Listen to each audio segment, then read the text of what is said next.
Right, hey, what's up, guys? I'm back here with another book review. This one is one of my favorites. It's only 700 pages, but man, it it was chock full of action, all 700 something pages. Uh, it is going to be the second book in the Outlander series by Diana Gabaldon, Dragonfly in Amber. I'm gonna tell you, once again, this Diana Gabaldon lady she blows my mind. She is amazing. She's amazing at what she does. Not only is she a good writer, but obviously it's kind of romance slash science fiction. Doesn't really matter. She does such a good job of researching, and I really like how she ended this book because it's a cliffhanger, and you're like, oh come on, this you couldn't. I even told that to her on Facebook. I was like, could you? Why did you do that to me? Just go ahead and take my money. I gotta buy Voyager. But anyways, we've got lots of ground to cover here because, like I said, it's 700 pages of packed full of information. And it's actually, I like how she did this too because she separates it up into obviously the flashback where, we have the Bonnie Prince Charles and Jamie and how Dougal are trying to get involved in the trying to get James Stewart back into the throne. But it starts off in 1968 instead of, roughly about, 20 years from when we picked up on the last one. So, anyways, apparently Claire, once again at the end of the first book, is sent all the way back to the future. She wakes up, they find her naked on the highway.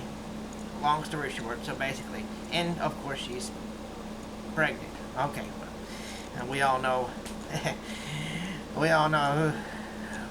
how that kind of went down. But anyways, so she's back.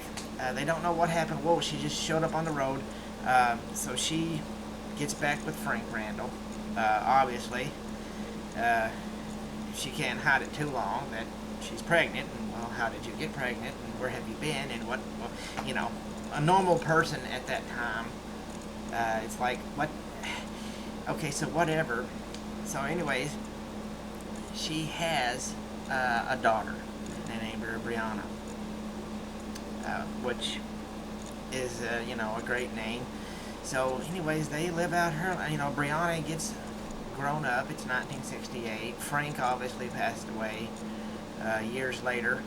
And so she's basically a single parent. She decides to take her back over to Scotland where all of this stuff goes down, and she's basically, Claire's decided that she's going to tell Brianna, who up until this point has been raised by Frank and the only father figure she's ever known. So Claire decides that she's going to take her back over there to the home of the Reverend Reginald Wakefield's house, which is now owned by his adopted son.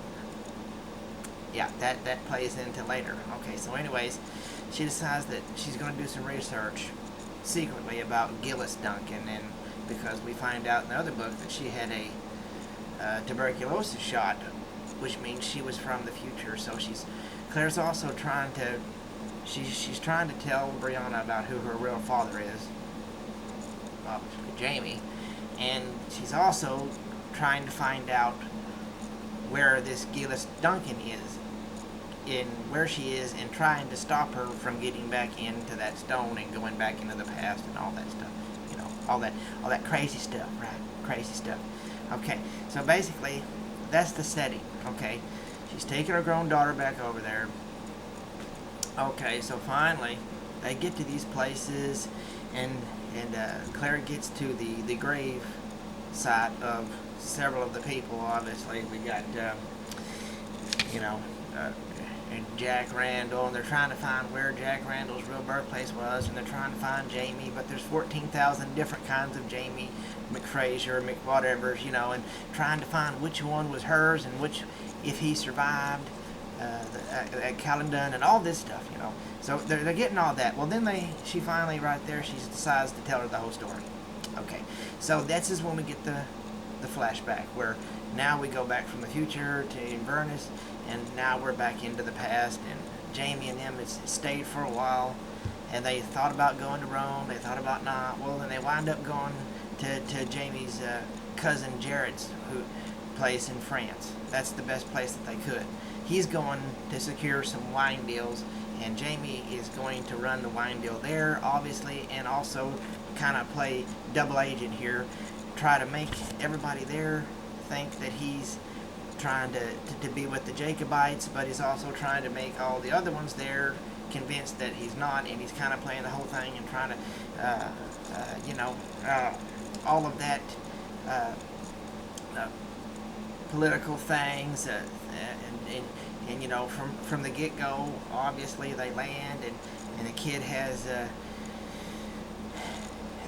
some type of sickness, they're thinking the plague, and so she finds it because obviously Claire is a doctor, okay, and so now she tells, you know, that guy's cargo, Saint Germain or whatever, his cargo, it can't be let on the shore, so that really ticks him off because now he's going to lose money. So right off the bat, they think she's a witch and all this thing, and you know, so they got to get past that. And then of course we have surprise, big surprise. We well, I don't want to spoil it, but a person that we thought was gone, yeah, is not gone.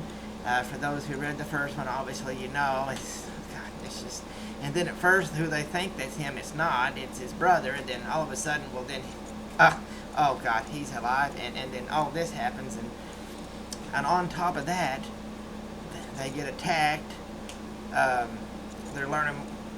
they get attacked at night by these groups that are apparently, we find out later, have something to do with the Duke of Sandringham, in which that guy, don't even get me started, that guy.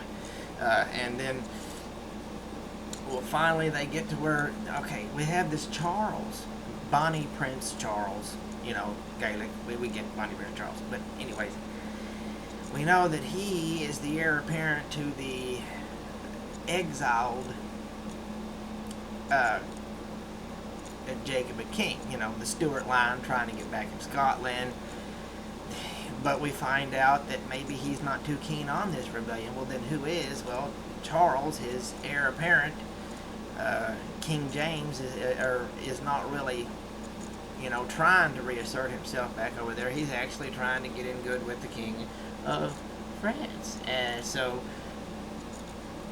but his son, we kind of figure out, Mr. Charles, he's kind of egging this thing on. So he's trying to get funds, okay? Everywhere they go, Jamie is assured that he's making sure that he can't get funds for the rebellion so that it doesn't happen and it get back to the Scottish Highlands and all those clans go. And then right when they think that they've got, well, there's no way that they're going to believe that this Charles guy is competent, so there's no way they're going to give him any money. How does it still happen? We find out how this happens. Several battles are awesome. You know, then once again, I mean, we have a big shocker with Duncan, and then it's just, it is just an amazing read. I don't want to give away too much because I want you to read this. Okay, I mean, it's awesome. Don't just think, oh man, it's just, I love reading. And then of course, like I said, we get all that. We get to this end. They're all trapped in the battle. The British are coming. Everything. Boom. She's got to go back. To protect her, okay, well, at the end of the thing, okay, at the end of the first book, we think, okay, she's pregnant. Okay, well, something happened. Oh, and this happens. Well, if they don't save this person in the past, then whatever happens in the future doesn't happen. And then Claire still feels kind of guilty about the Frank situation. So she, even though it's unheard of, she tries to protect Jack Randall. Even though she hates him, because she knows that if something happens to him, well then obviously in the future there's no chance of Frank. Or is there a chance of Frank? Does he have another relative that has a child and eventually becomes Frank? She can't figure that out, but she's still kind of feeling a little bit guilty because obviously technically she's got two husbands. Obviously Jamie's the one she chooses. Frank is kind of the one, and then of course she knows too that, and does she have the child? Does the child survive? Obviously somehow it does, because here we are in the future, 1968, and the child is alive, but how did that all happen?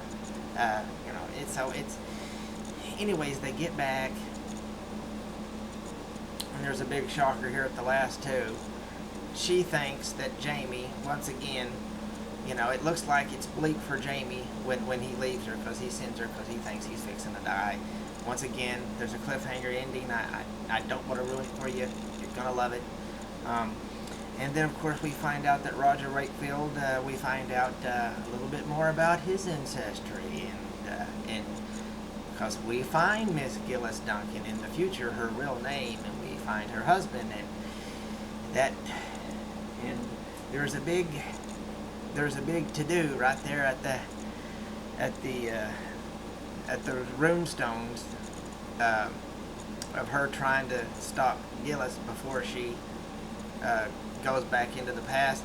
It's awesome. I highly recommend this book, and I hope that there's a second season for the Star Show too, because it's awesome. Anyways, I highly recommend it. Diana Gabaldon is awesome. She's great for Scottish literature, as well as Llewellyn Morgan is for Irish literature. That lady is amazing. Obviously, I still recommend Alison Ware, great British literature. And where is the other person? Yeah, Philippa Gregory. I'm going to get some of her reviews on here as well. So that was my deal. I love history, man. Keep on reading. I'll see you next time.